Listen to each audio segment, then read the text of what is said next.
The stories. The final voicemail from a highway turnout. The last thing on the missing man's phone was a voicemail he never sent. It came from a highway turnout that did not exist on any official map. In late October of 2016, Dax Merritt drove the same mountain corridor he had worked for years. He was 37, and he was a contracted line inspector for a regional telecom company. That Thursday started simple, and he wanted to clear 3 flagged signal sites before dark.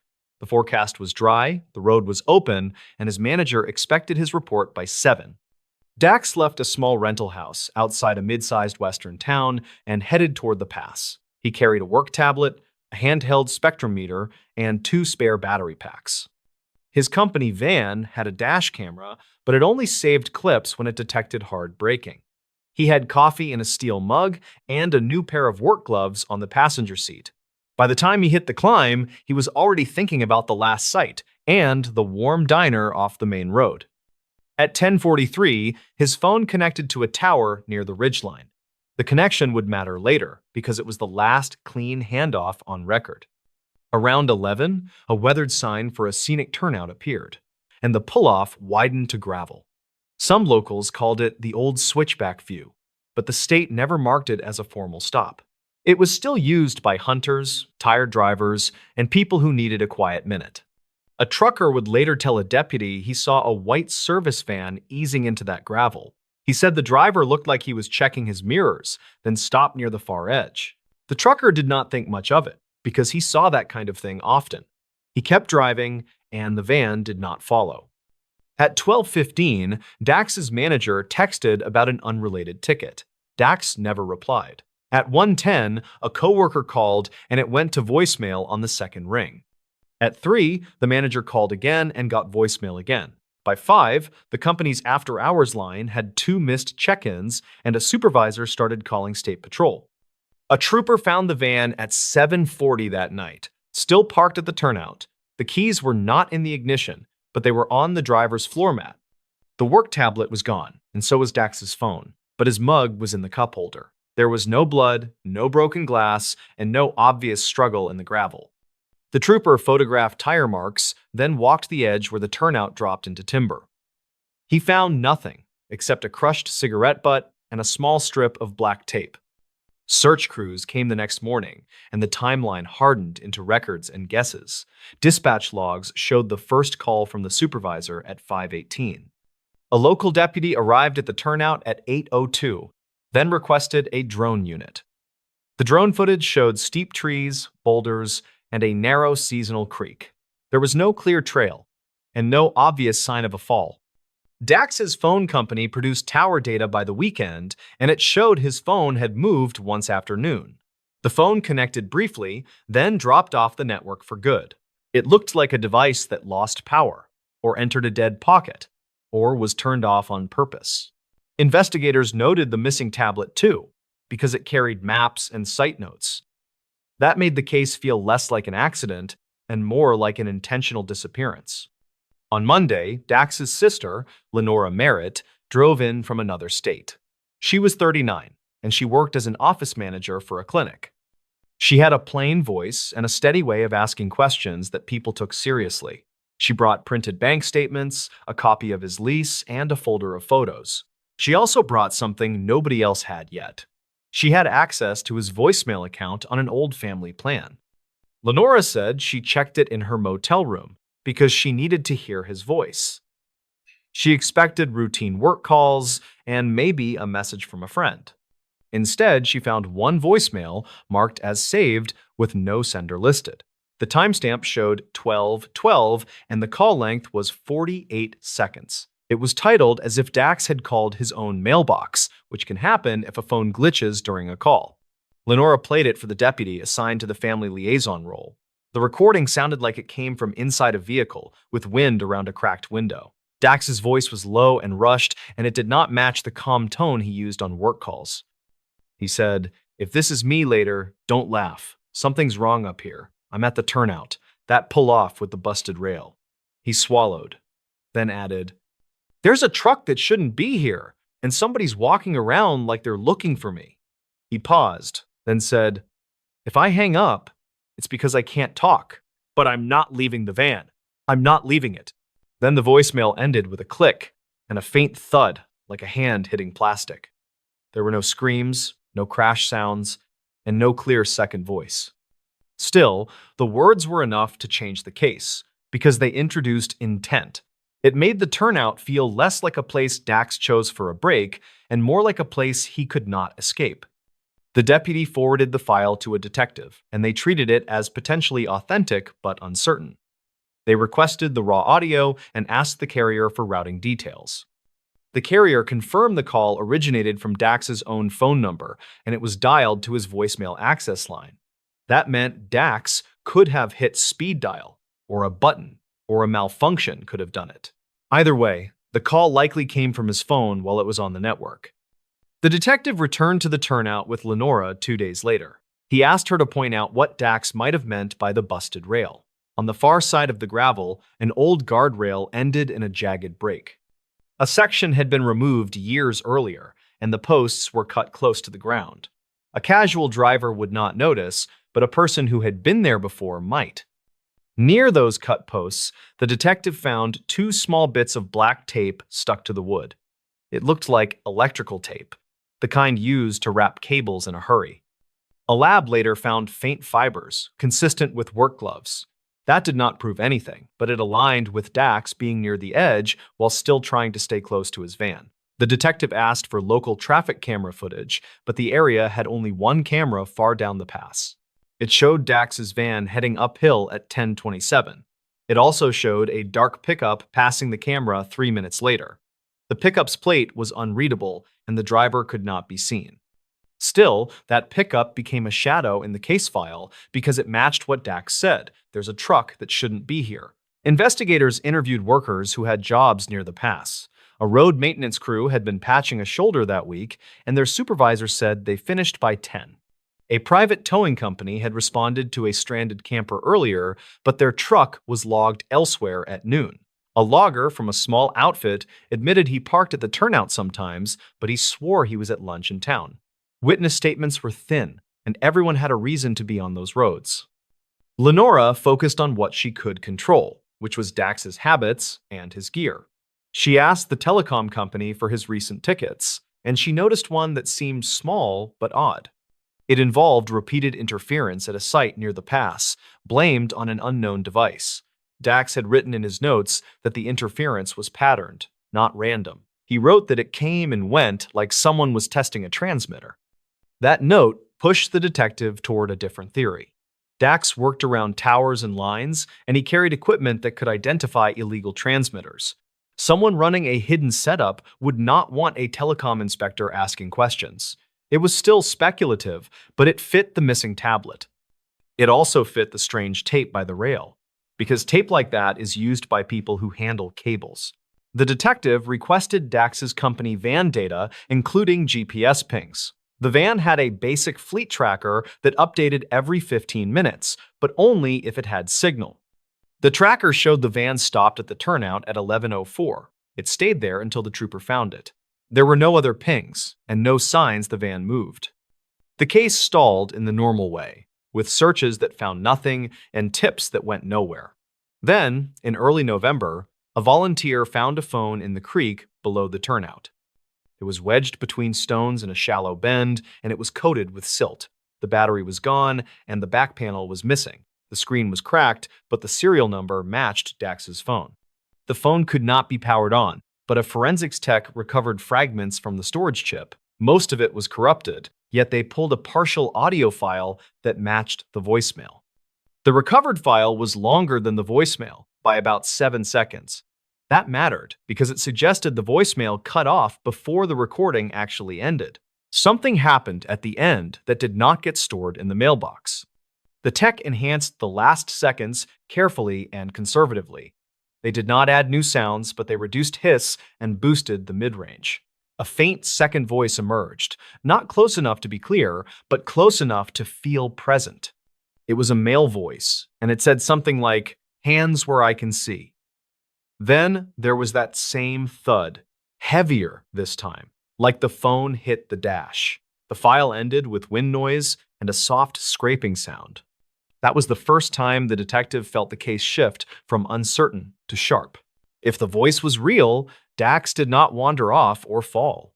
Someone confronted him, and the voicemail became an accidental record of that moment.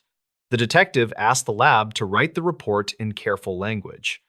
It said a second voice was possibly present, consistent with a nearby speaker. It did not claim an exact phrase, because that would overreach. Lenora wanted action, and she started working her own angle through Dax's coworkers. She learned Dax had complained about a specific dead zone along the pass. He said his phone always dropped near the turnout, which was odd because the ridge should have line of sight. He also mentioned, casually, that he had found an unlisted utility box near the gravel. He joked that it looked like someone's secret project. That comment stuck with her, and she asked the detective to search for any utility permits. The state had no record of a box at that turnout. The detective returned with a technician from the highway department, and they walked the tree line. They found a low metal cabinet, half hidden behind brush, about 30 yards from the gravel. It was locked, with a fresh padlock and a thin cable running into the ground. The technician said it was not state equipment, and the detective photographed it from every angle. They called in a specialist and got a warrant to open it. Inside was a small power inverter, a battery bank, and a compact radio transmitter rig. It was wired to a directional antenna mounted higher in the trees, camouflaged with brown tape. The setup looked temporary, but it was active at some point recently. The detective connected that discovery to Dax's interference note. Someone had been operating an illegal transmitter near the pass, likely to disrupt signals or monitor traffic. It explained the dead zone, and it explained why Dax's phone might have struggled after noon. It also explained why someone might want Dax gone, because he was the kind of worker who noticed odd signal patterns. The next step was finding who serviced that cabinet, and that came from a mundane clue. The cabinet had a smear of red clay on the lower hinge, not local to that rocky slope. A highway worker recognized the color as soil from a gravel pit used by a small contractor about 40 miles away. The detective contacted the pit manager and learned one company rented that pit regularly. It was a 2-truck outfit that did short-term hauling, and it owned a dark pickup with a ladder rack. The detective did not assume guilt, and he moved slowly with records. He obtained cell tower logs for phones that pinged near the turnout at noon and compared them to known workers. Many were pass-through travelers, and most were gone in minutes. One device, though, connected and disconnected repeatedly in a pattern that looked like testing. That device was tied to a prepaid account, but it showed up again near the gravel pit on other days. They watched the pit for a week, and the dark pickup appeared on a Tuesday morning. The driver was a man in his 40s with a patchy beard, and he loaded equipment cases into the bed. Investigators followed at a distance, and the truck headed toward the pass. It took a side road, then stopped near a different pull-off, not the turnout. A second man met him there, and they opened a case that looked like radio gear. The detective pulled them over after they drove back to the highway and asked routine questions. The men gave confusing answers about hunting and surveying, and they did not have permits. One of them had a pocket knife with black tape wrapped around the handle. The detective did not arrest them on the spot, because he still needed a clean link to Dax.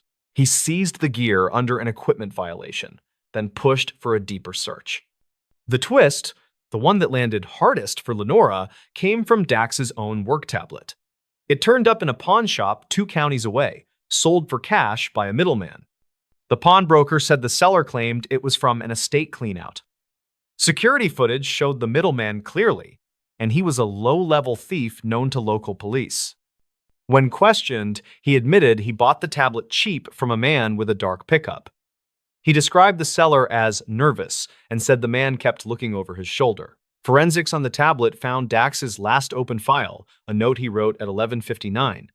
It said, "Turnout cabinet not marked, signal jammer likely, report to state, get plate if possible." That note was typed fast, with mistakes, then saved without his usual formatting. It read like someone writing while watching their mirrors. The detective paired that note with the voicemail, and it made sense in a grim way. Dax stopped at the turnout to verify interference. He found the unlisted cabinet, and he planned to report it. A truck arrived, and the people running the setup realized what he was doing. Dax tried to create a record, and his phone called his voicemail by accident or instinct. That voicemail became the last trace of him alive on any system. The case did not end clean, and it did not give Lenora the kind of closure she wanted. The men tied to the transmitter denied harming Dax, and they claimed it was for private testing. Evidence placed them near the turnout, and it tied them to the cabinet and to the tablet sale. It still did not place Dax's body in any one spot, and the mountains kept their silence. Prosecutors focused on the illegal transmitter, the theft, and obstruction, and they built what they could prove. Years later, Lenora kept a copy of that voicemail on a flash drive in her desk. She played it once a year, not to suffer, but to remember his thinking. He sounded scared, but he also sounded like himself, practical and stubborn. He said he would not leave the van, and that detail still haunted her. It meant he believed the safest place was right there, until someone changed the rules. The turnout is still there, and the gravel still crunches under tires on quiet afternoons. Most people stop for the view, then drive on without a second thought. The strange part is how ordinary the place looks. Even after everything that happened, it is just a patch of gravel and a broken rail, with trees that do not talk. And yet, for one short minute on a workday in 2016, it held a voicemail that was never meant to exist. The stories. Night guard, who vanished, reported years later. The missing persons file went cold in a week, then came back to life 7 years later with a single phone call. An archived dispatch note shows the same name logged twice, separated by almost a decade. In late November of 2012, Hollis Crane was 39 and worked nights as a security guard. He was contracted to watch a small warehouse complex on the edge of a mid-sized river city. The job was simple on paper, and it paid better than most overnight shifts in town. Hollis took it because his daughter needed braces, and overtime was suddenly available. The complex had 3 buildings, a fenced lot, and a guard shack near the gate. Hollis drove an older sedan with a cracked dash, and he kept a thermos on the passenger seat. His supervisor gave him a key ring, a radio, and a thin binder labeled Post Orders. The binder included map pages, emergency numbers, and a checklist of hourly patrol points. On his first week, Hollis learned the place had quirks that were not in the binder. One floodlight on the west fence flickered at random, even after an electrician replaced it. A back door on Building 2 stuck and needed a shoulder bump to close fully. Most nights, the river fog rolled in and made the camera feed look like smudged glass. Hollis logged each issue like he was trained, then kept doing his rounds. The last night anyone saw him was a Monday, and the weather report said clear skies. He clocked in at 10, signed the logbook, and checked the camera monitor in the shack. A delivery truck had left earlier, and the lot was quiet except for distant freeway noise. At 10:30, he called his supervisor to confirm a gate code change, and the call lasted 20 seconds. At 11:15, one of the building motion sensors tripped and sent an alert to the shack. The system was old, and false alarms were common, but Hollis still did the routine response. He grabbed a flashlight, a heavy jacket, and his radio, then walked toward Building 2. The camera view showed his figure crossing the lot, and then the image pixelated for a moment. That was the last clear footage that stayed on record. The cameras kept running, but the angle on the back corridor went to static for 6 minutes. When it came back, the corridor was empty, and the back door stood slightly open. The door should have swung shut on its own, and it usually did, even when it stuck. At midnight, Hollis missed a scheduled radio check with the contracted dispatch service. The dispatcher called the shack phone, and it rang without an answer. A second call went the same way. Then the dispatcher phoned the city police non-emergency line. The responding patrol officer found the gate locked and the shack lights on. Inside the shack, Hollis's thermos sat open, and the coffee had gone cold. The logbook lay on the counter, with the last entry half finished and the pen uncapped. His jacket was missing, along with the keyring and the handheld radio. The officer wrote in his report that the chair was pushed back hard, like someone stood up fast. No signs of a struggle were obvious, but the place felt abandoned in a hurry. Officers searched the lot with flashlights and called Hollis's name, getting only echo and river wind. They found his boot prints leading toward Building 2, then fading where gravel turned to packed dirt. Near the back door, they found a small smear of dark grease on the handle. It looked like maintenance grime, but it was fresh, and it did not match the door's usual dirt pattern. A canine unit arrived later and traced a scent line to the west fence, then lost it near the riverbank. The first assumption was that Hollis wandered off, got hurt, or decided to disappear. His family did not buy that, and neither did the detective who took the case. Hollis had recently renewed his lease, and he had a dentist appointment set for that week. His bank account showed normal spending, and his phone did not ping far from the complex. Still, the river was close, and the area had blind spots where cameras did not reach. The investigation moved step by step, like most missing adult cases with limited evidence. Detectives pulled the camera recordings and noted the 6-minute static block in the corridor feed. They collected the shack logbook and photographed the chair position and the open thermos. They interviewed the electrician about the flickering light and learned it had shorted before. They also looked at maintenance records and saw Building 2 had a door latch repaired twice that year. A week later, the file went quiet, and it stayed quiet for years. The security company quietly replaced the cameras and installed a new sensor system. The complex changed tenants, and the guard shack got a new coat of paint. Hollis's family kept his missing poster up at grocery stores, then slowly took them down. The detective rotated out of the unit, and the case became a box in a storage room. In the spring of 2020, a new detective named Price Calder took over cold cases. Price was 44 and worked as a violent crimes detective before shifting to unsolved files. He picked Hollis's case because the original reports were oddly clean, with too few conclusions. The file included a single line that stuck out, a note about the corridor camera going to static. Price asked for the raw footage, and the evidence technician said it still existed on an old drive. The first viewing was disappointing, because the static looked like a simple signal drop. Then Price slowed it down and watched the edges of the frame. Right before the static, a bright band rolled across the screen like a manual interruption. It looked less like weather interference and more like someone unplugged then reconnected a component. Price compared that with the other cameras, looking for any matching drop at the same time. The west fence camera did not glitch at all, and the shack camera stayed steady. That meant the corridor feed failed alone, not as part of a system-wide outage. Price wrote that down, then called a retired technician who had installed the system. The technician reportedly said that specific camera line ran through an exposed junction box near the west fence. Price drove out to the complex with a city inspector and asked to see the old junction route. The box had been replaced years earlier, but the mounting holes in the post were still visible. A new conduit ran cleaner, yet an older cable path had been left in place behind a utility shed. It led toward the riverbank, and the inspector said it was common to abandon runs like that.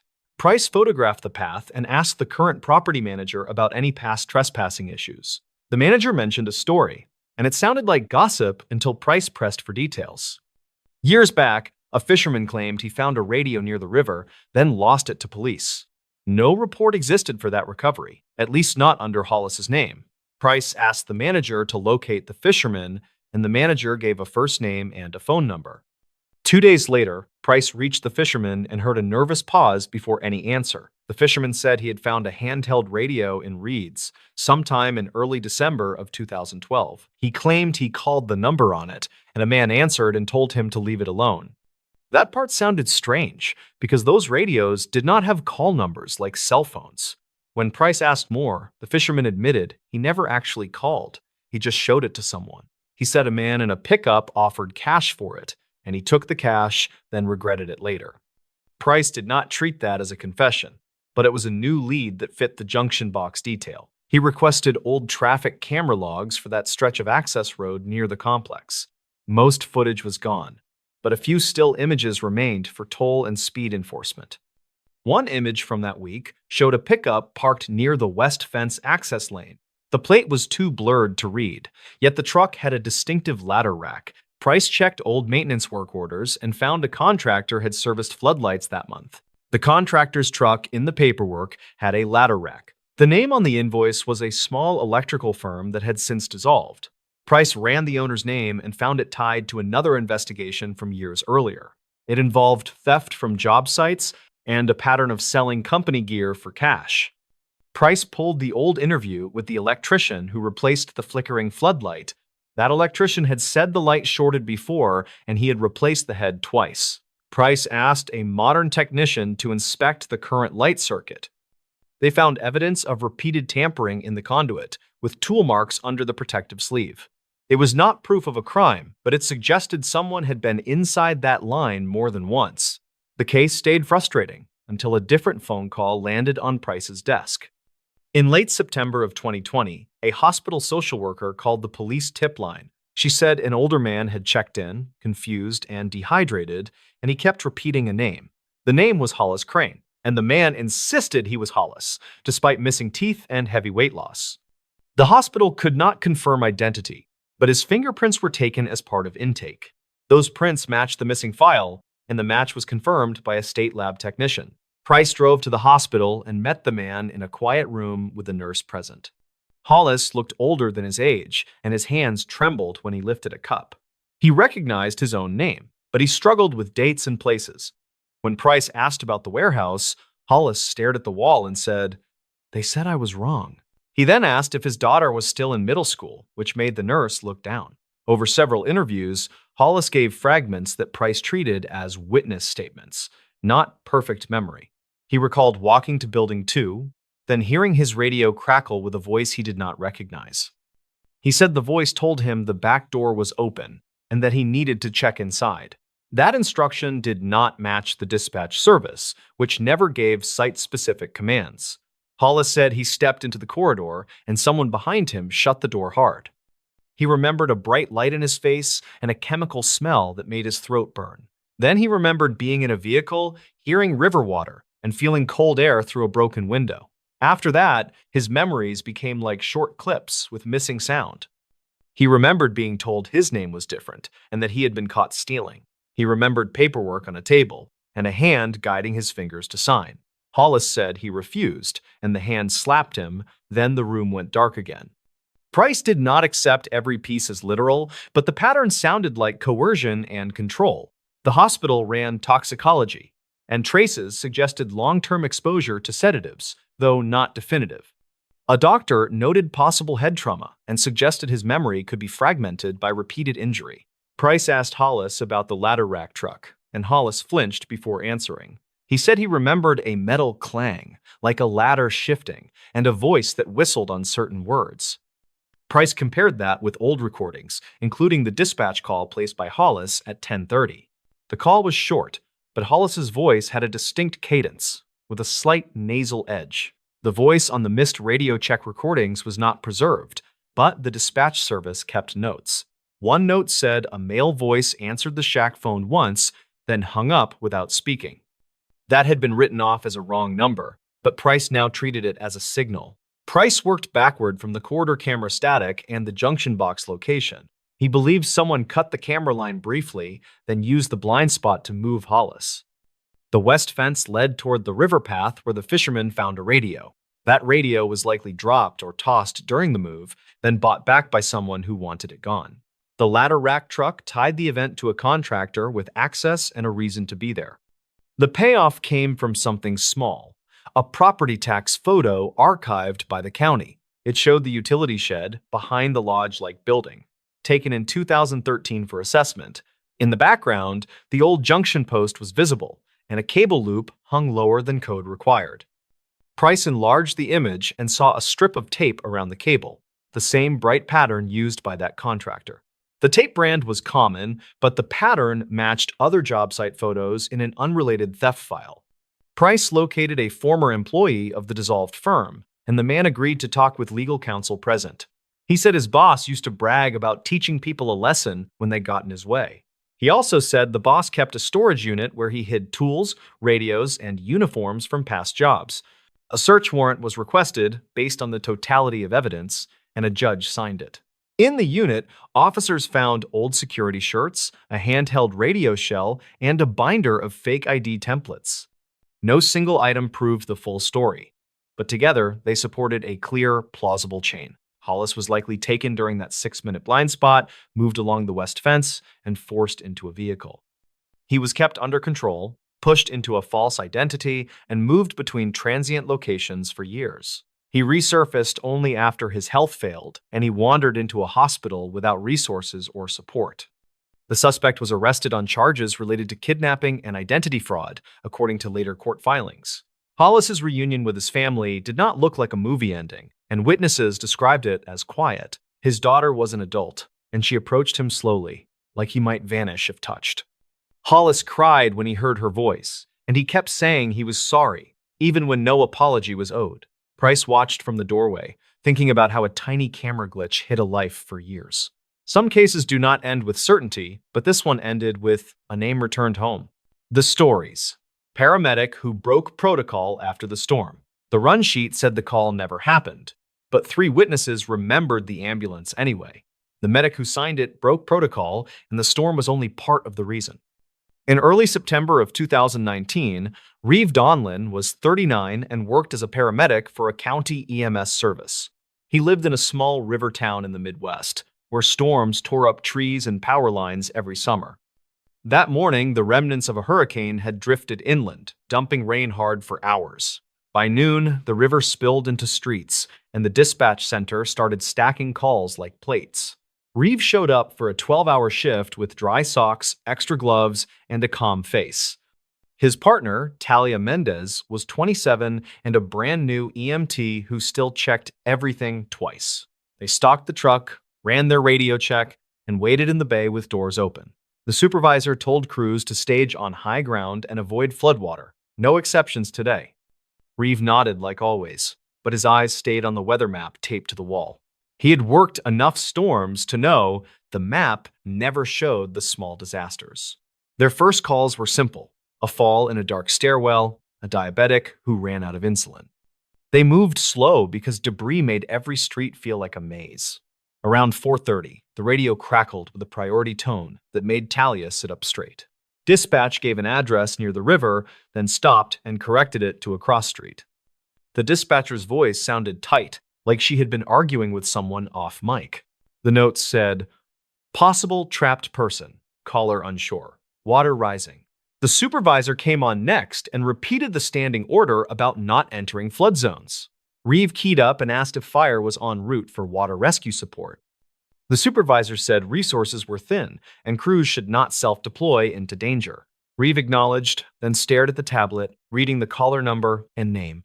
The caller name matched someone Reeve recognized from a prior overdose call, a man named Kester Vale. Kester lived in a rental house near the river with a porch that sagged like a tired jaw. Reeve remembered Kester as loud, scared, and protective of his younger sister. That sister, Mrballen Vale, had asthma and a heart condition, according to old chart notes. Reeve also remembered the last crew found their smoke detectors missing. Talia asked if they should stage at the edge and wait for fire, like they were told. Reeve said yes, but he turned the wheel toward the river anyway, taking the shortest route.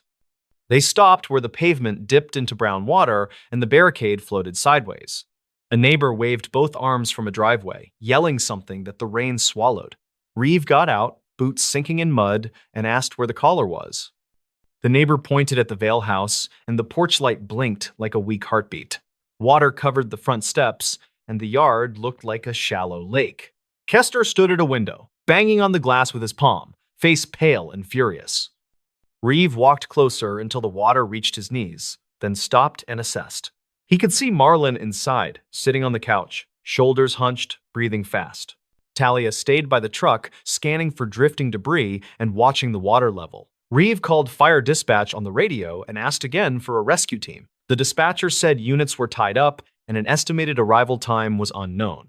Kester slammed the window again and shouted, "She can't breathe! She's turning gray!" Reeve looked at Mrballen's lips, and even through glass, he saw a bluish tint.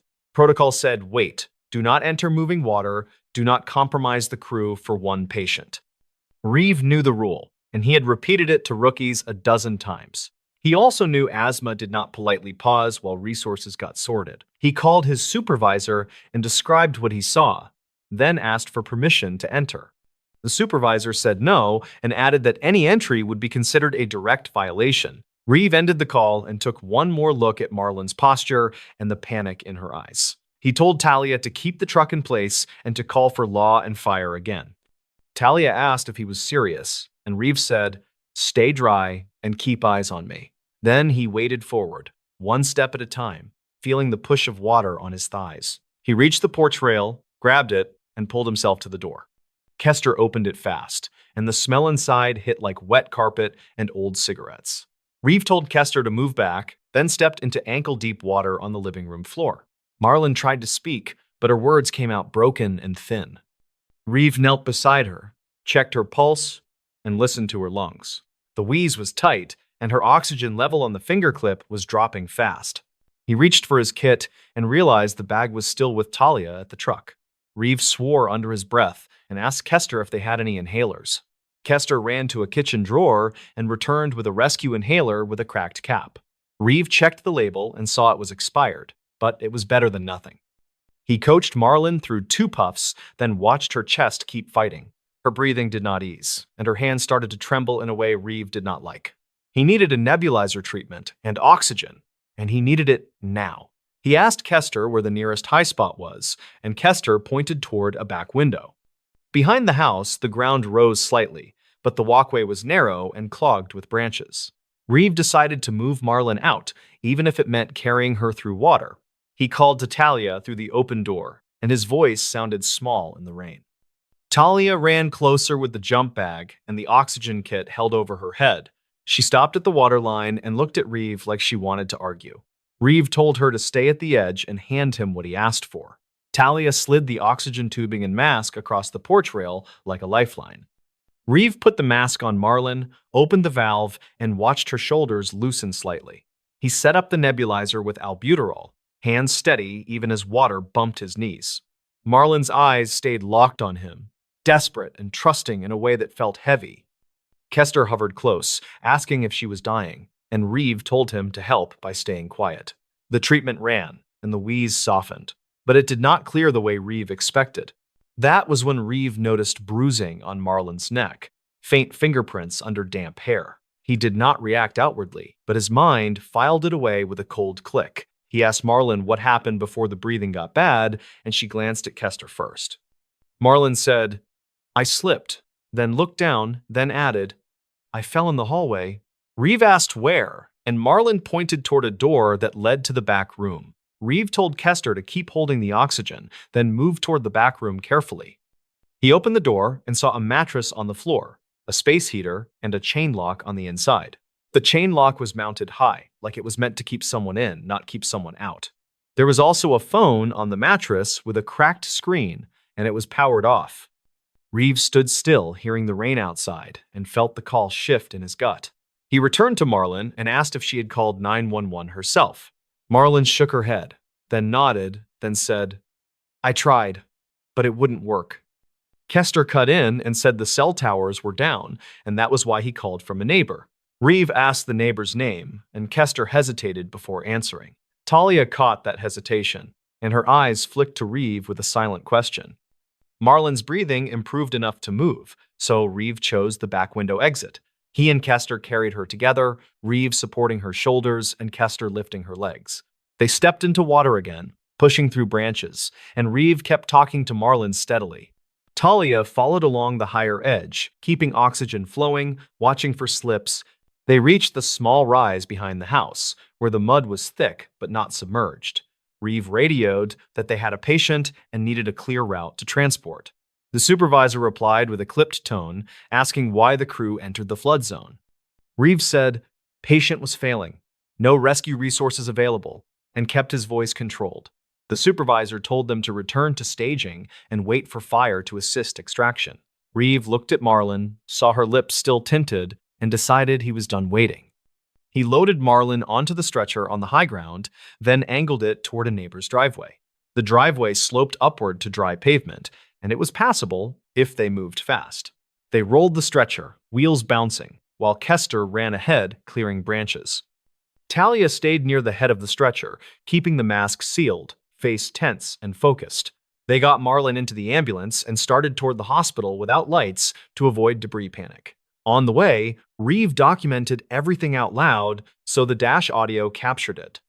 He said arrival time, patient condition, oxygen levels, treatment given, and response observed. He also said, noted bruising on neck, pattern consistent with grip, keeping the tone neutral.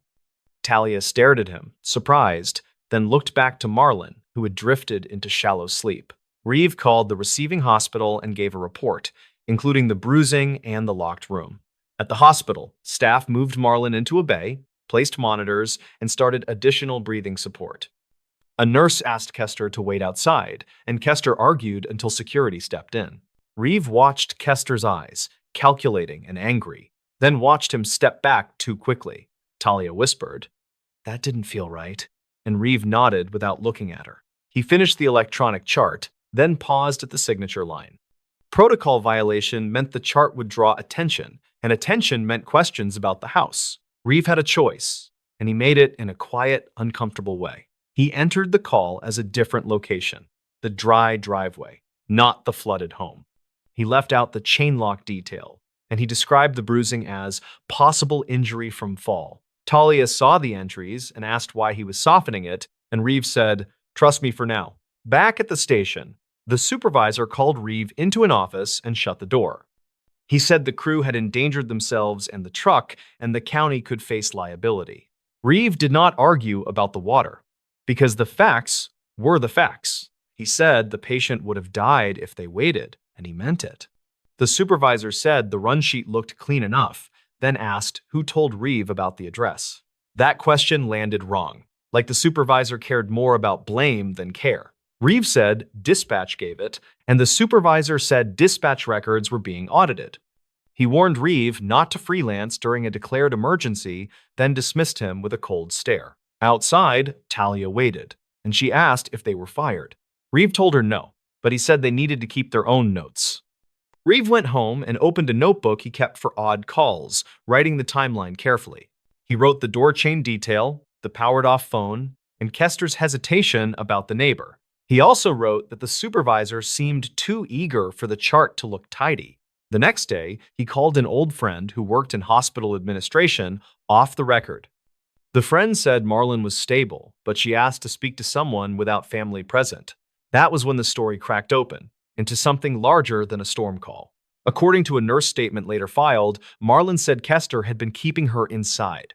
She reportedly said he took her phone, locked the back room, and used fear to control her. She also reportedly said the storm was his excuse because no one would come quickly. The nurse called social services, and law enforcement opened a separate inquiry. Reeve's run sheet, however, did not match the nurse timeline, and that mismatch mattered. A week later, Internal Affairs pulled radio traffic, dispatch logs, and the ambulance GPS history. They noticed the truck entered a restricted flood zone and stayed there for 17 minutes. The supervisor claimed he was never told the patient was in distress, which contradicted the recorded call. Reeve requested the audio, and when he heard it, he caught something that made his jaw tighten. There was a gap in the supervisor's radio response, like a clipped section, not just static. Reeve asked dispatch for the raw recording, not the stitched file used for review. A dispatcher named Cora Helvey met him at a coffee shop, careful and nervous. She said she was not supposed to share anything, but she hated what was happening. Cora said the supervisor had direct access to the recording system during emergencies. She also said he sometimes cleaned up audio when crews got complaints. Reeve did not record Cora, but he wrote down what she said, time and date included. He then requested a public records copy through the county clerk, using the proper process. The response came back with a note that certain files were exempt due to personnel review. That answer did not deny the files existed, and it did not confirm they were intact.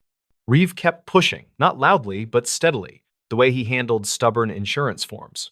Meanwhile, detectives interviewed the neighbor who owned the driveway where Marlon was loaded. The neighbor confirmed Kester ran to his house and demanded to use his phone. He also said Kester was already soaked, like he had been in the water before calling.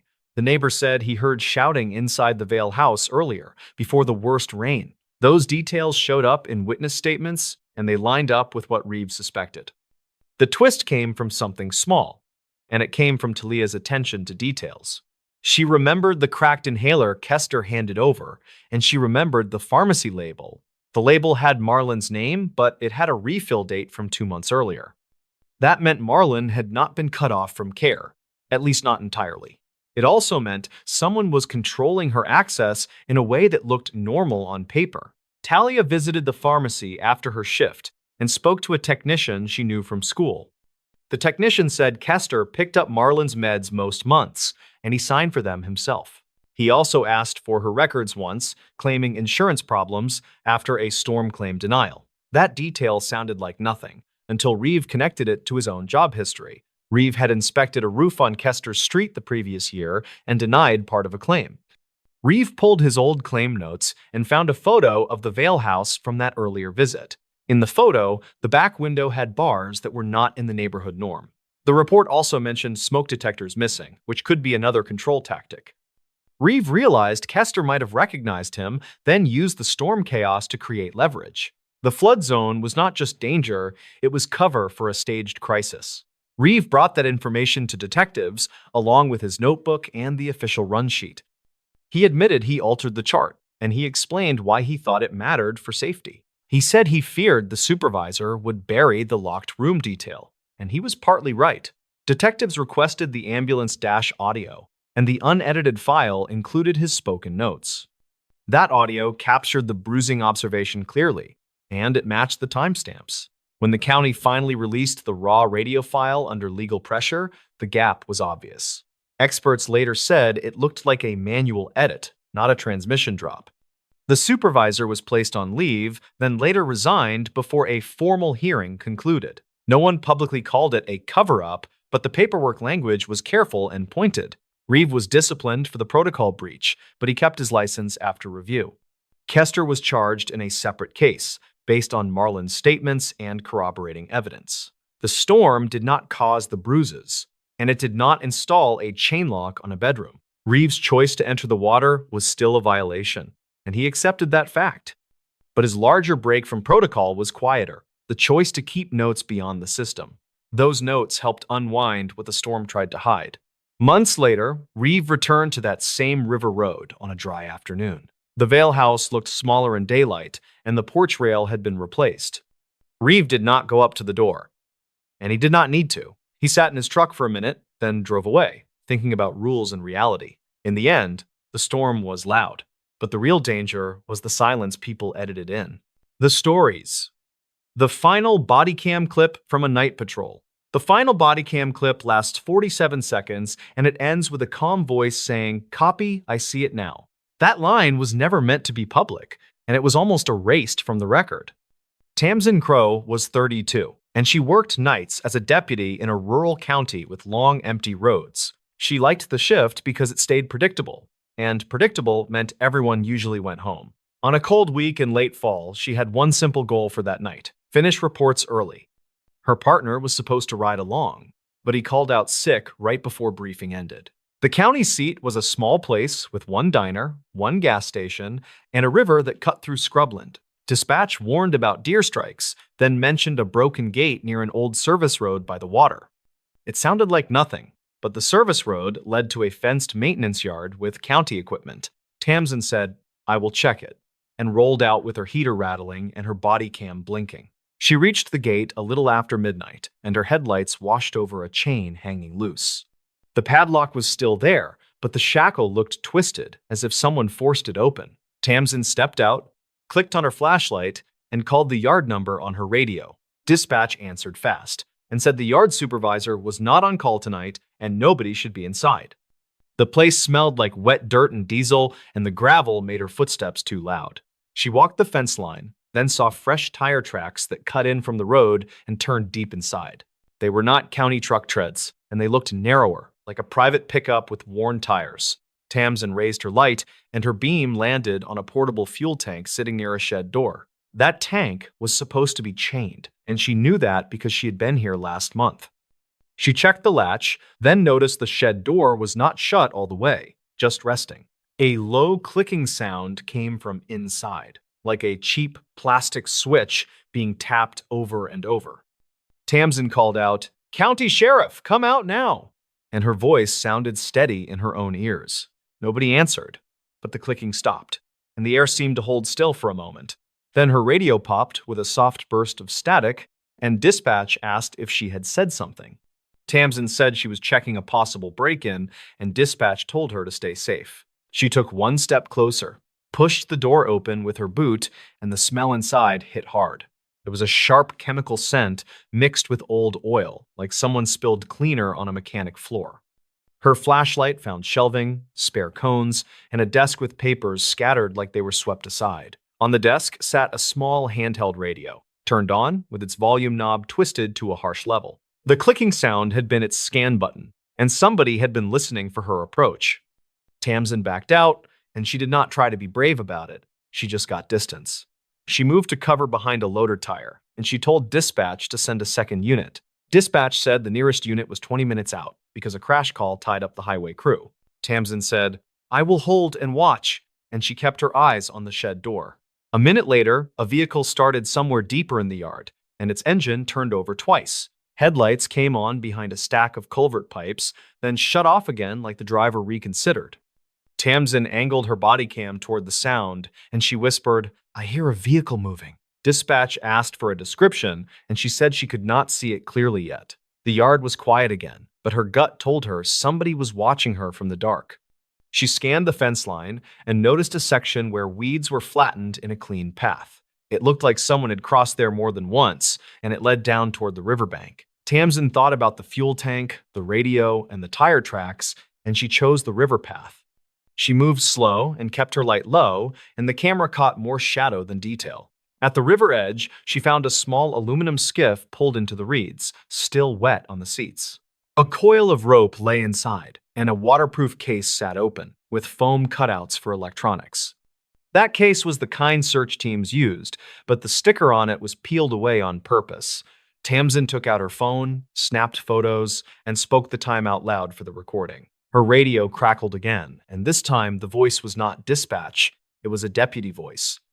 It said, "All units, stand down on the yard, false alarm," and it used the right channel. Tamsin froze, because the voice sounded like Dorian Pike, a day shift deputy she barely knew. She keyed up and said, "Dispatch, confirm that order," and she waited for the answer. Dispatch came back, tense and careful, and said they did not give that order. Tamsin said someone was impersonating an officer on the channel, and dispatch told her to pull back. She looked toward the yard, and she saw a faint moving light, like a phone screen bobbing. Her body cam caught it for a second, then it vanished behind the fence posts. Tamsin returned to her cruiser, locked herself inside, and started writing notes while she waited. She made a timeline. The broken lock, the shed radio, the skiff, and the fake radio call. She also searched the prior calls for this yard and found two similar complaints over the past month. Both were closed as unfounded, and both were signed off by the same supervisor name in the log. That name was not a deputy. It was a county facilities manager named Lennox Harrow. When the backup unit finally arrived, it was not another deputy. It was a state trooper from the highway. His name was Cale Vinter, and he was 39, and he looked annoyed about being pulled off traffic. Tamsin showed him the lock and the shed, and she played the radio recording on her cruiser system. Cale listened, then said, "That is not dispatch," and he stared into the dark like he wanted it to blink. They cleared the shed together and found the handheld radio gone along with the scattered papers. The papers were not gone completely though, and one corner stayed pinned under a coffee mug ring. Tamsin lifted it with gloves and saw an equipment transfer form with a date from 2011. It listed a confiscated boat motor, a fuel drum, and a storage location at the county yard. The signature line was smeared, but the printed name was Lennox Harrow, the facilities manager. Cale said he had never seen a facilities manager sign evidence forms, and that made both of them quiet. In the next hour, they walked the riverbank and found footprints leading to the skiff, then into water. They also found a second set of tracks, heavier and more deliberate, like boots meant for wading. The skiff was still there, but the rope was cut clean, and the cut end had fresh fibers. Tamsin photographed the cut, then bagged a small piece of rope that snagged on a reed. Cale said they should request a forensics team, and dispatch said the team would come at daylight. Tamsin went back to the station before sunrise, and she kept her body cam on for every step. She sat at a computer, pulled archived incident reports, and searched Lennox Harrow's name carefully. She found a civil complaint from 2012 about missing impound items, dismissed for lack of proof. She found a memo about unauthorized overtime, and another about keys not being returned after a project. None of it proved anything, but it formed a pattern that made the yard feel less random. She also checked the radio impersonation angle because that was the part that bothered her most. The voice that sounded like Dorian Pike had used the right code words, but the cadence was off. Tamsin asked dispatch for the recording, and dispatch sent a copy through the internal system. Tamsin listened with headphones, and she heard a faint second sound behind the voice, a mechanical tick. It matched the scan button rhythm she heard earlier, like the same device was near the speaker. At noon, she approached Dorian Pike at the station, careful to keep it casual and non-accusing. Dorian was in uniform, healthy, and clearly not sick, and he asked why she looked tired. Tamsin said someone used his voice on the radio last night, and she watched his eyes closely. He looked surprised, then defensive, and said, "That is not funny. Who said that?" Tamsin said she had the recording, and Dorian asked to hear it, then went pale when it played. Dorian said he was home asleep, and his phone location history backed that up without much effort. He also said his department-issued radio was missing last week for a day, then returned to his locker. He thought it was a prank, and he did not report it because he did not want trouble. Tamsin wrote that down, then asked who had access to lockers during maintenance. Dorian said facility staff sometimes entered the area for repairs, and he mentioned Lennox Harrow by name. The daylight forensics team arrived at the yard, but the scene had already cooled and dried. They found partial prints on the shed door, and they lifted a palm smear from the desk edge. They also found a single hair caught on a nail by the shed, and they collected it without comment. The rope fiber matched commercial marine rope, common and not traceable without more context. Still, the tech noted the rope was cut with a clean blade, not torn by strain. That evening, Tamsin reviewed her own body cam from the river, and she saw something she missed. In one frame, when her light swept the reeds, a reflective strip flashed, then vanished again. It looked like safety tape, the kind used on work jackets, not on fishing gear. County facilities workers wore jackets like that during night callouts, especially in cold weather. Tamsin marked the time code, then pulled the yard roster for who had keys after hours. The key sign outlog was thin, almost too neat, and it showed one entry for that night. It listed Lennox Harrow taking keys for an equipment check, then returning them before midnight. That entry did not match what Tamsin saw, because the activity happened well after midnight. When she asked the desk sergeant about the log, he shrugged and said the county ran its own system.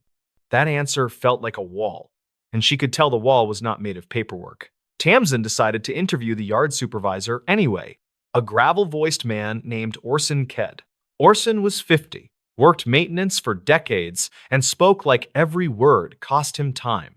He said Lennox was always around, and he said Lennox knew how to move gear without leaving paperwork. Orson also said a county boat motor went missing years ago, and Lennox blamed teenagers for it. When Tamsin asked about the skiff, Orson said there should not be any boats stored there at all. That night, Tamsin returned to the yard with Cale Vinter, and this time they parked farther away. They did not announce themselves on the radio, and they used a separate encrypted channel to coordinate.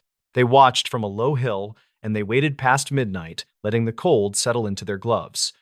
Around 1, a county pickup rolled in, slow lights off, and stopped at the broken gate. A man stepped out wearing a reflective work jacket, and he carried bolt cutters in his left hand. Cale filmed through binoculars, and Tamsin kept her body cam aimed steady from the shadow. The man opened the gate like he owned it, then drove inside and shut it behind him. He went straight to the shed, and a small light flickered within, then snapped off again.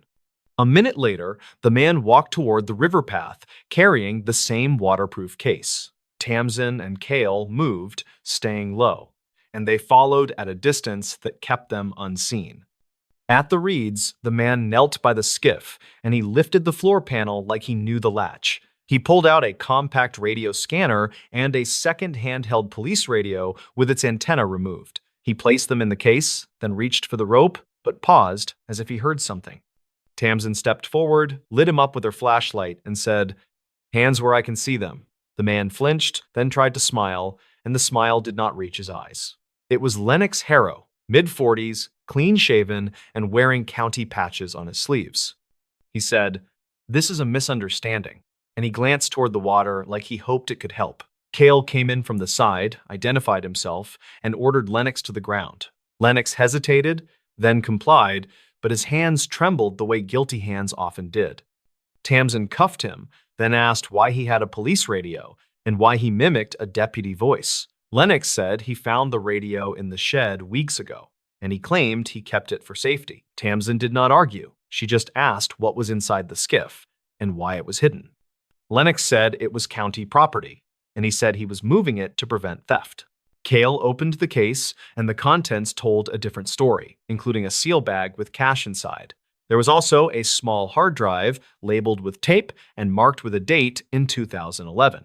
They brought Lennox to the station, and they logged the items as evidence under Cale's authority. The hard drive was sent to a regional tech unit because local staff did not have the tools. 2 days later, the tech unit reported that the drive held scanned forms and audio recordings. The recordings were dispatch channel captures, and some were cut together to imitate deputy voices. One file was labeled with Dorian Pike's name, and it contained voice samples from roll call chatter. It looked like Lennox had been building a toolkit to control the radio traffic when needed. The scanned forms on the drive showed equipment marked as destroyed, then reappearing as transfers. Some items were small, like fuel cards and radios, but others were bigger, like motors and generators. The pattern suggested a slow theft ring, where county gear vanished and then got sold off quietly. That could explain the skiff and the rope and the late-night trips to the river. What it did not explain was the title line from Tamsin's final body cam clip, "Copy. I see it now." Tamsin did not understand that line either until the captain called her into his office. He told her the county attorney wanted the case kept tight, and he warned her about publicity. Tamsin asked about the final clip and why the station archive showed her body cam ended early. The captain avoided her eyes, then said the upload had a corruption issue during transfer. Tamsin knew that was weak, because body cam files had checksums and redundancy, and corruption was logged. She went back to the evidence room, and she requested the original body cam card under protocol. The technician on duty, a careful woman named Briar Sloan, said the card was missing from the sleeve. Briar said it came in, then it was pulled for review, and the request line was signed by command. Tamsin asked who reviewed it, and Briar said she could not say, but her face showed she hated it. Tamsin left, then sat in her cruiser, and she listened to the copy she saved on her own system. Tamsin had made a habit of exporting her own clips to include with reports, which was allowed at the time. Her exported file was not perfect, but it captured audio clearly, including the last 47 seconds. In that clip, after she cuffed Lennox, a second voice came over the radio, low and confident. It said, "Bring the case to the south lot, do not book it," and it used a supervisor call sign. Tamsin replied without thinking, "Copy, I see it now," because she saw headlights approaching from the south lot. Those headlights belonged to a command SUV, not a patrol unit, and it arrived within minutes. A supervisor stepped out, not the captain, but a lieutenant who handled county contracts and budgets. His name was Stellan Ward, and he told Tamsin to turn Lennox over and let the county handle it. In the clip, Tamsin asked if Lennox was being arrested, and Stellan said, "He is not going downtown." Cale Vinter challenged him, and Stellan said the state trooper had no jurisdiction on county property. The argument was clipped, but the tension in their voices was clear, and it explained the missing footage. Tamsin realized the final clip was not about Lennox getting caught, it was about who arrived to stop it. If that clip went public, it would raise questions about why command tried to intercept evidence. It would also connect county theft to someone with authority, or at least to someone protecting it. Tamsin brought the clip to Cale because the state trooper system had its own chain of custody. Cale listened, jaw tight, then said, "This is why they wanted me gone that first night." Cale filed a formal report to his agency, and he attached Tamsin's export as supporting material. He also requested an outside investigation, and he did it through channels above the county level. Within a week, auditors arrived, and county offices got nervous, and keys started changing hands. The county attorney issued a statement about administrative review, and the captain kept avoiding questions. Lennox Harrow remained in custody on state charges tied to the cash and the stolen radios. But the larger case widened because the hard drive showed more names and more unexplained transfers. Months later, Tamsin learned that Stellan Ward resigned quietly, citing health and family reasons. No public hearing happened, and the county settled several civil claims without admitting wrongdoing. The yard got new locks, new cameras, and new rules for after-hours access. Dispatch also updated radio procedures, and they tightened encryption on secondary channels. Dorian Pike got his reputation back, but he never stopped looking over his shoulder on night calls. Tamsin stayed on nights, and she kept her routine simple because simple kept her sharp. She did not talk about the case much, even when people tried to pry at the edges of it. When asked, she said the truth in a plain way, that one person got caught and others got exposed. She also said the scariest part was not the yard or the river or the dark. The scariest part was hearing a supervisor voice on the radio and realizing it did not mean safety. The final body cam clip still exists because Tamsin kept her export and Cale logged his own copy. It is short and calm, and it does not show anything dramatic, just headlights and a decision point.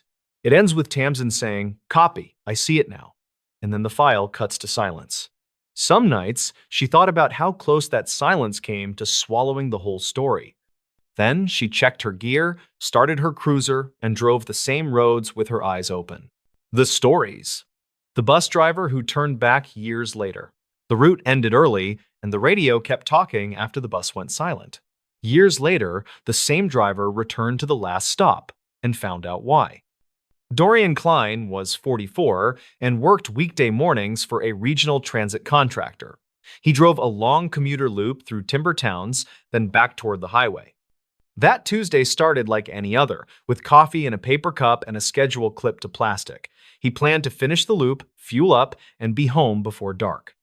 The town was small enough that Dorian recognized most riders by their shoes.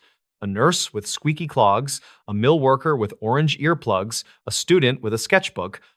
They nodded at him like he was part of the scenery, which he liked. The bus was old, but it ran, and the heater worked. His biggest worry that morning was a fog bank near the river bridge. Dispatch called him once to confirm a detour around a washout, and he read it back cleanly. The road was narrow, with tall firs and no shoulder in spots. Dorian kept both hands steady and watched for deer, then for loose gravel. The bus climbed into higher ground where cell service dropped to nothing. He passed the last convenience store and felt that familiar quiet settle in. At 11:30, he reached the turnaround near an abandoned rest area. It was a patch of cracked asphalt, a closed bathroom building, and a picnic table that leaned sideways. The map called it a stop, but nobody used it anymore. It existed for the timetable, not for people. Dorian opened the doors out of habit, waited 10 seconds, then closed them again. That was when he saw the backpack in the aisle, sitting upright like someone had placed it carefully. It was a plain gray bag, not one he recognized from earlier. Dorian checked the mirrors, then looked at his passenger count sheet. The bus was empty. And it had been empty since the last drop-off by the mill gate. He remembered the last rider getting off, because the kid thanked him twice.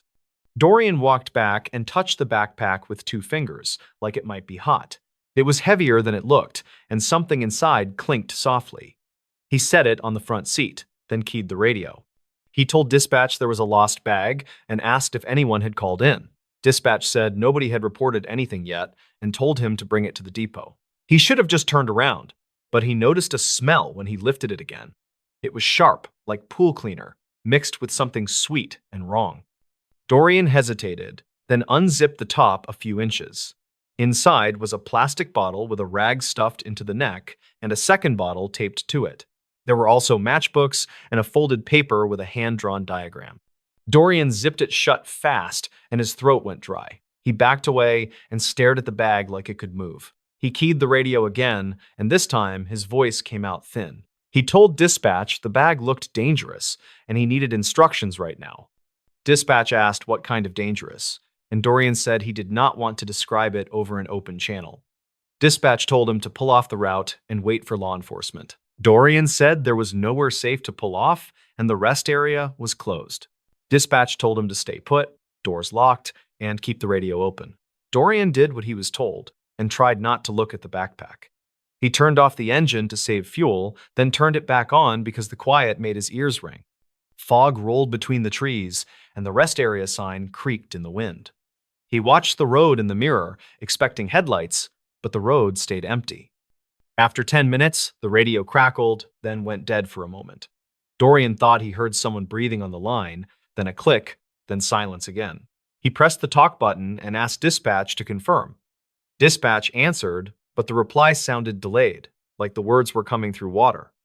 A car appeared from the trees, not on the road, but in the gravel lot behind the closed bathrooms. Dorian had not heard it arrive. It was an older sedan with no front plate, and its paint looked dull, almost dusty. A person stepped out, hood up, hands in pockets, walking slow toward the bus. Dorian locked the doors again, even though they were already locked. He picked up the radio mic and told dispatch someone was approaching the bus from the rear lot. Dispatch told him to stay inside and asked for a description. Dorian said the person looked average height, bulky jacket, face not visible. The person kept coming, and Dorian felt his heartbeat in his fingertips. The person reached the side of the bus and knocked once, then twice, polite and steady. Dorian did not answer, and the person knocked again, then pressed their forehead to the glass. Dorian could not see eyes under the hood, only a shadow and the outline of a nose.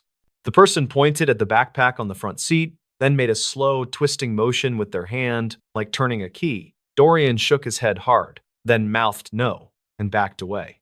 The person tapped the glass and pointed again, more urgent. Then they stepped away, walked to the front of the bus, and crouched near the wheel well. Dorian lost sight of them, and panic spread through him like heat.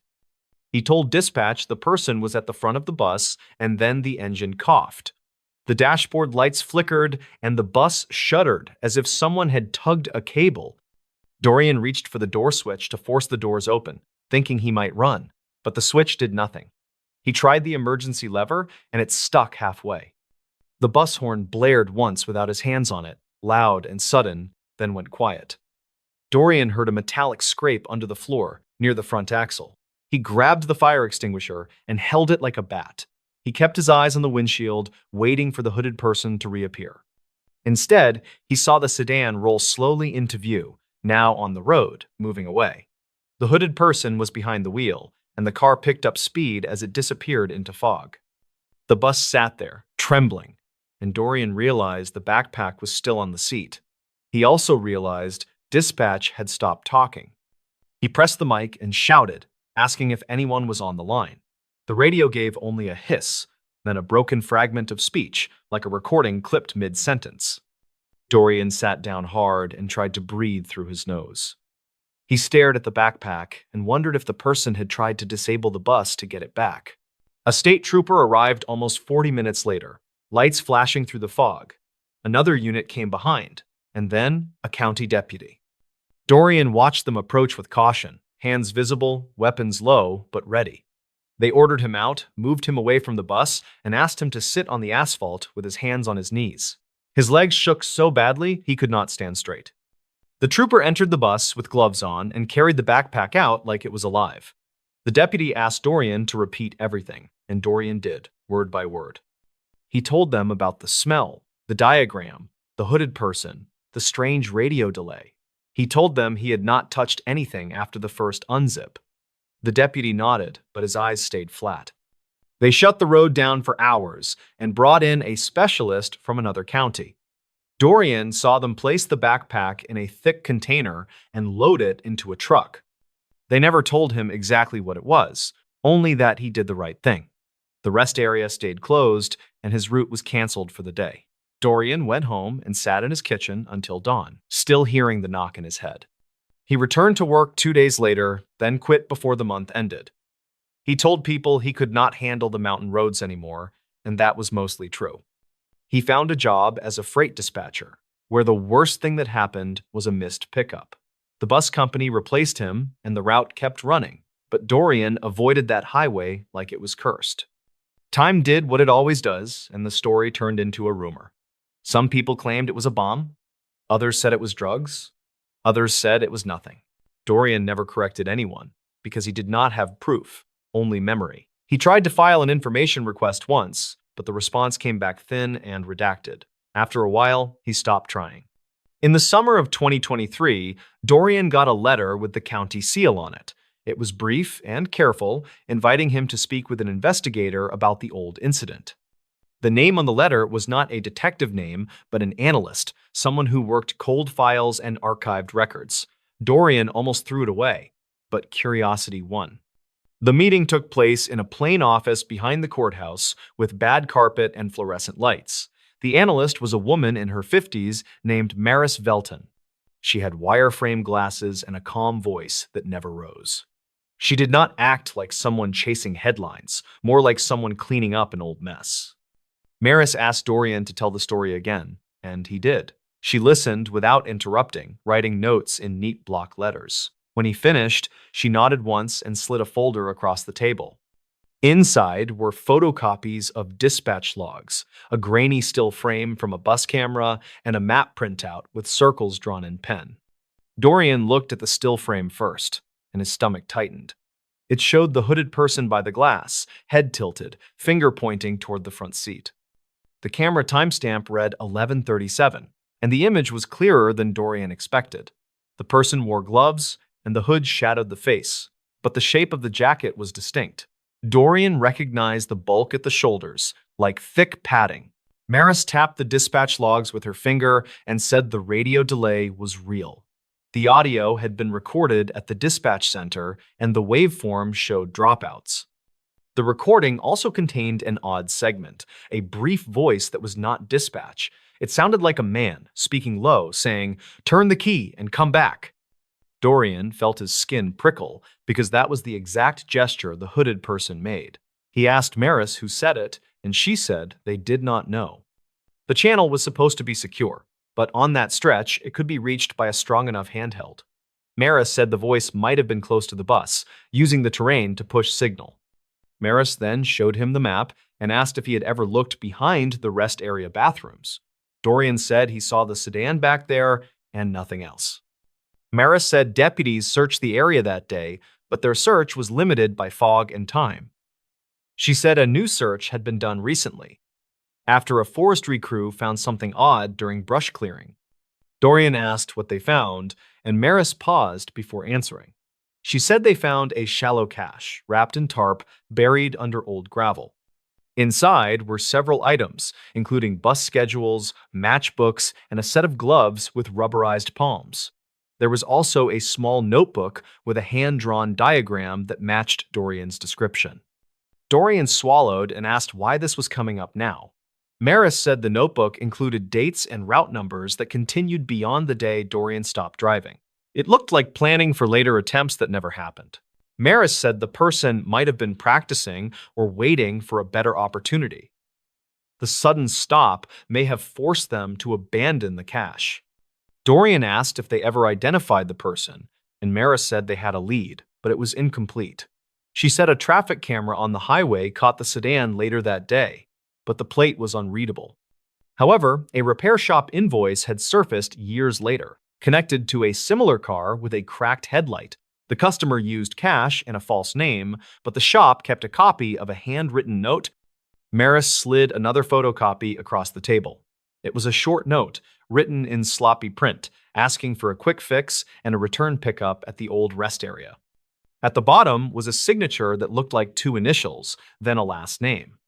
Dorian stared at it and felt a strange jolt of recognition, like seeing a face in a crowd. He told Maris the last name matched the mill gate where he dropped off the last rider that morning. The mill had a security desk, and Dorian remembered the guard's name tag because it was unusual. The name on the note was the same. Dorian's mouth went dry as he said it out loud. Maris nodded, like she had been waiting for that connection. She said the old mill had kept shift rosters, and one guard with that last name had worked there briefly. The guard left after a complaint about erratic behavior and missing tools. The guard also lived near the bus route in a rural rental with a shed. Years later, the guard died in an accident, and the property was sold. Dorian asked if they searched the shed, and Maris said they did, after getting permission from the new owner. She said they found nothing dramatic, but they did find a box of old transit tokens and a handheld radio with a modified antenna. They also found a jacket with padded shoulders, and the fabric matched the camera still. Maris said it was not enough for a case, but it was enough to answer questions. Dorian sat back and tried to process it, because the fear had never had a shape before. He asked why the person wanted the backpack back so badly. Maris said the evidence suggested it was not meant to be used on the bus itself. It was meant to be carried off at a later stop, possibly handed to someone else. The rest area was a meeting point, not a target. Maris said the diagram showed fuel storage locations, not inside the bus, but near a maintenance yard. It looked like sabotage planning aimed at equipment, not people. That mattered, but it did not make Dorian feel better. Dorian said the person still tried to trap him, and Maris agreed. She said the person likely panicked when the bag was discovered early and tried to recover it at any cost. Dorian asked about the strange moment with the horn and the door switch. Maris said technicians inspected the bus afterward and found the battery cable had been pulled loose. She said it could have been vibration, but it was unlikely. The scrape Dorian heard matched the position where someone could reach under and yank it. The horn could have triggered as voltage dropped, like a dying gasp. Dorian's hands started shaking again, and he clasped them tightly. He asked why the person drove away instead of fighting harder. Maris said the arriving patrol units were seen by the sedan driver before they reached the rest area. A watcher could have been posted down the road, or the driver could have heard sirens echo. The safest choice was to flee and leave the cash for later. Dorian stared at the bus camera still again and noticed something he never saw before. The hooded person's glove had a tear at the thumb, and a strip of pale skin showed. Dorian remembered that the mill guard with the unusual name had a bandage on his thumb once, back when Dorian still drove that route. Dorian could not be sure it was the same person, but the memory hit like cold water. Maris asked Dorian why he came back to this now, after so many years. Dorian said he did not choose it, the letter did. Maris said he did choose it because he walked into the office. Dorian looked at her and gave a small, tired smile. He told Maris the truth, which was that the unfinished part had followed him for years. It was not the backpack, or the fog, or even the knock. It was the moment the radio seemed to breathe, like someone was already inside the line. He said it made him feel watched in a way he could not explain. Maris said sometimes the mind saves the sharpest details, because they matter. Before Dorian left, Maris asked if he wanted to see the rest area again. Dorian surprised himself by saying yes, but not alone. 2 days later, Maris and a deputy met him at the old turnout in clear weather. The bathrooms were still boarded, and weeds pushed through the asphalt cracks. The place looked smaller than it did in memory. They walked behind the building where the sedan had been, and the deputy pointed to a patch of disturbed gravel. Dorian saw the shallow pit where the cache had been, now filled in again. He looked at the trees and listened to the wind, waiting for a knock that did not come. In daylight, it felt like any abandoned place, lonely and ordinary.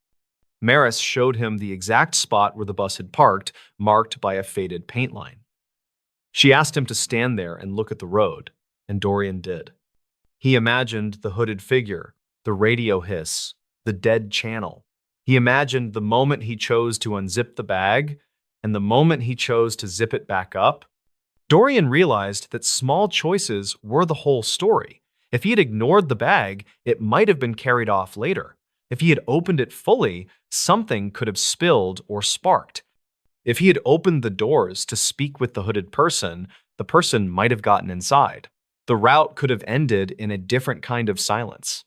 The deputy told Dorian they were closing the old file as far as they could. They had a likely suspect, but no living person to charge, and no clear proof of an intended crime.